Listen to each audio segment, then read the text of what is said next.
The lobby of the glass building was silent. Only one voice was loud. Mr. Carter shouted, "You're fired. Do you hear me?" Fired. The old security guard, Eli, stood in front of him. His hands shook. His eyes were wet. "Sir, please," Eli whispered. "I have worked here for 20 years. Mr. Carter stepped closer. His expensive shoes clicked on the marble floor. "I don't care if you worked here for 100 years, he said. "You are old. You are slow. You are useless. Get out of my building." Eli's small lunchbox slipped from his hand. It fell on the floor. Rice and curry spread across the shiny tiles. The other workers watched. No one moved. No one spoke. Mr. Carter pointed at the mess. "Before you leave," he said coldly, "clean this. I don't want your cheap food on my floor." Eli slowly bent down. His knees hurt. His fingers touched the cold floor as he picked up each grain of rice. A tear dropped on the tiles. Upstairs, near the balcony, a teenage girl watched.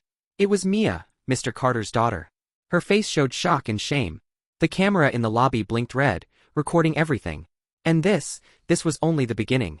Voiceover. He didn't make a big mistake. He didn't steal. He didn't hurt anyone. But still, he lost everything in one moment. Earlier that morning, the building was busy. Mr. Carter walked in with his phone at his ear, shouting, "I don't want any delays. My time is money." Eli rushed to open the main door for him. "Good morning, sir," Eli said with a warm smile. Mr. Carter didn't reply. He walked straight to the private elevator. But for a second, the elevator door didn't open. The system was slow that day. It took maybe 3 seconds. Just 3 seconds. Mr. Carter turned around in anger. "Why is the elevator not ready when I arrive?" he yelled. "What am I paying you for?" Eli was confused. "Sir, I don't control the elevator." "Maybe there is." "Enough," Mr. Carter shouted. "I don't want excuses from an old man." Workers nearby froze. The receptionist looked down. The office boy stopped pushing the trolley. "From today," Mr. Carter said loudly, so everyone could hear, "you are no longer working here. You are fired. Immediately." Eli's lips trembled. "Sir, please," he begged. "My wife is sick. My grandson's school fee." Mr. Carter cut him off with a wave of his hand. "Not my problem," he said. "This is a high-class company. Not an old-age home." He snapped his fingers at the younger guard standing near the gate. "Daniel, take his uniform. Make sure he leaves now." Daniel looked uncomfortable. "Sir, maybe we can talk to HR first." Mr. Carter glared at him. "Do you want to join him?" Daniel fell silent. Eli slowly removed his cap. His hands shook as he unbuttoned his old, faded security jacket. He folded it neatly. He treated the uniform with more respect than the boss treated him. He tried one last time. "Sir, at least let me work till the end of the month," he whispered. "I have no other job." Mr. Carter turned away. "Get him out," he said. "I don't want to see his face again." As Eli walked toward the door, Mia came running down the stairs. "Dad, what are you doing?" she asked. "Eli has been here since I was a kid," Mr. Carter replied, without even looking at her. "Mia, you don't understand business. Stay out of this." Eli gave her a small sad smile. "Take care of your studies, Miss Mia," he said softly. "You've always been kind." She grabbed his arm. "Wait, you can't just leave like this. We'll fix it. I'll talk to him." Eli shook his head. "Sometimes," he said, "the poor man's words are like air. No one hears them." He stepped out of the building. The big glass doors closed behind him with a heavy sound. Voiceover. What Eli didn't know was that this door was not closing on his life. It was opening the door to something he never imagined. Because the same man who threw him out would soon be begging for his help. Days passed. Eli sat in a small, cramped room with peeling paint. His wife lay on a thin bed coughing. "Did they pay you something at least?" she asked softly. Eli looked down at his empty hands. "They said I broke the company rules," he whispered. "No notice, no last salary, nothing." His wife turned her face away. He could see her wipe a tear with the corner of her scarf. Their kitchen shelf was almost empty. A little rice. Some tea.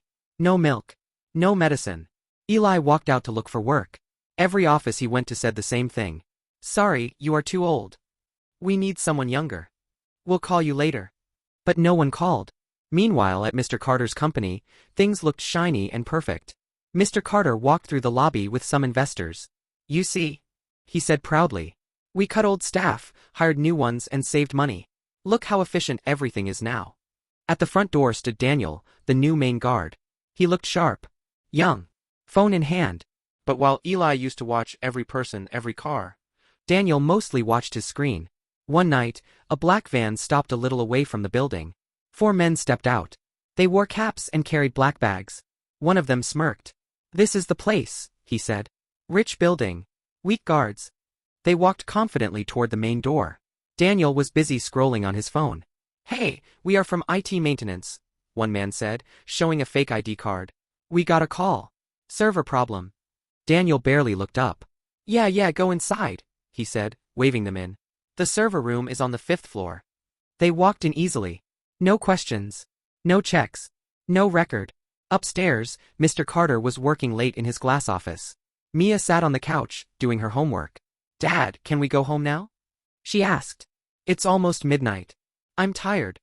"In 10 minutes," Mr. Carter said, typing fast. "I just need to finish this deal. It's worth millions." The lights flickered. "What was that?" Mia asked. Suddenly, all the lights went off. The building went dark. Emergency red lights turned on in the corridors. The servers beeped. Somewhere, a loud alarm started, then suddenly stopped. 4 shadows moved through the hallway. They reached the main office.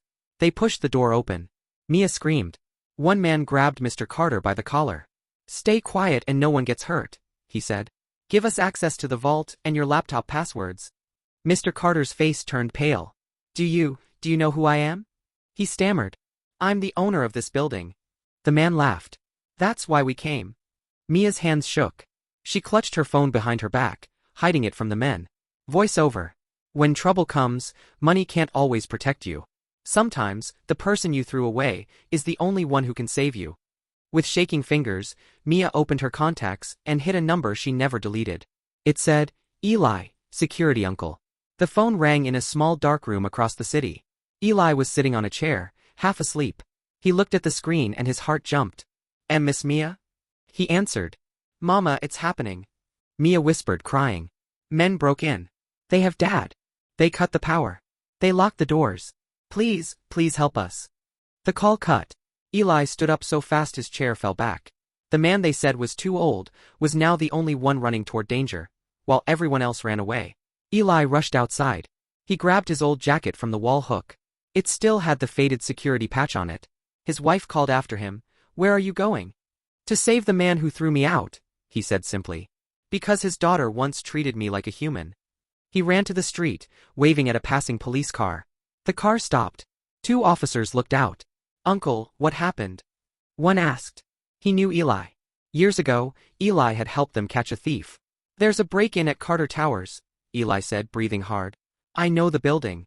I know its blind spots. Please, we must go now." The officers looked at each other, then nodded. "Get in," they said. On the way, Eli explained the whole layout. "There's a back stairway to the 12th floor," he said. "No cameras inside. Thieves will use that to escape.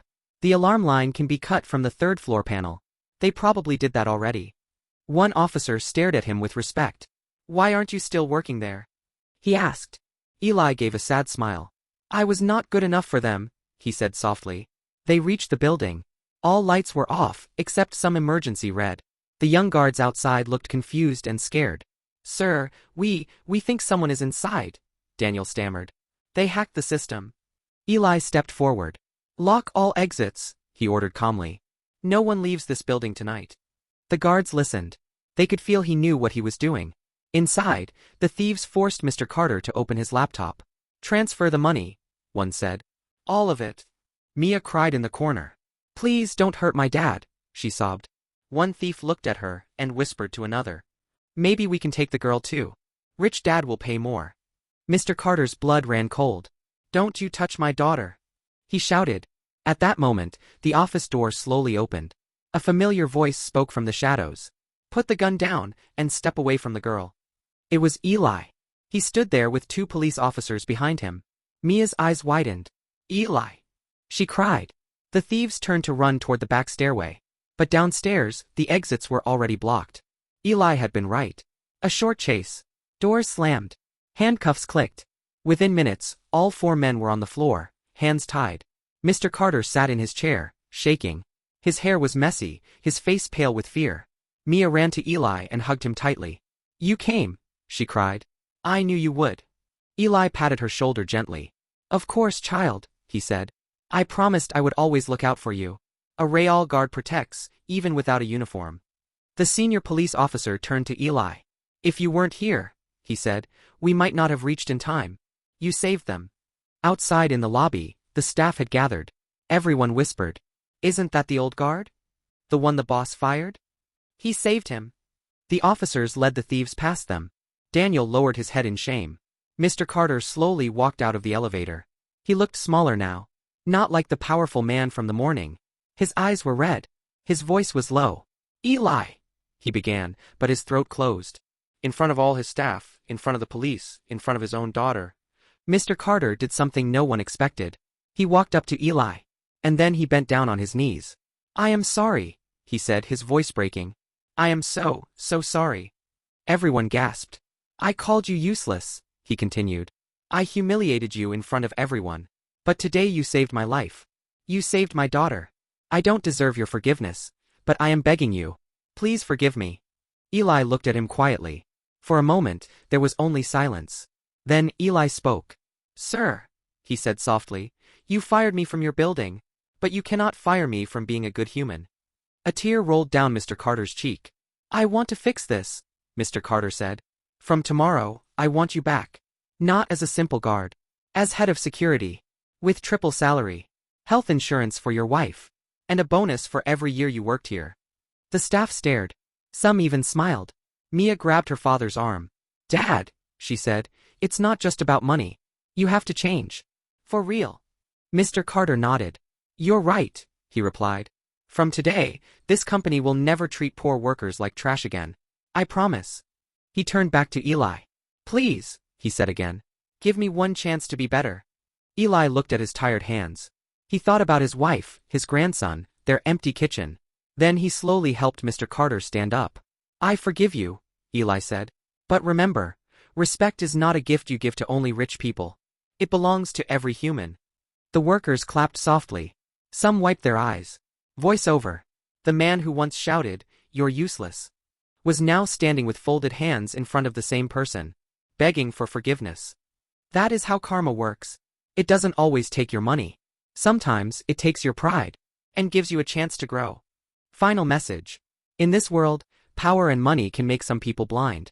But one day, life opens their eyes. Respect the people who stand at your gate, clean your floor, or serve your tea. Because the person you look down on today might be the one who saves you tomorrow. If you were in Eli's place, what would you do? And have you ever seen someone treat poor workers badly in real life?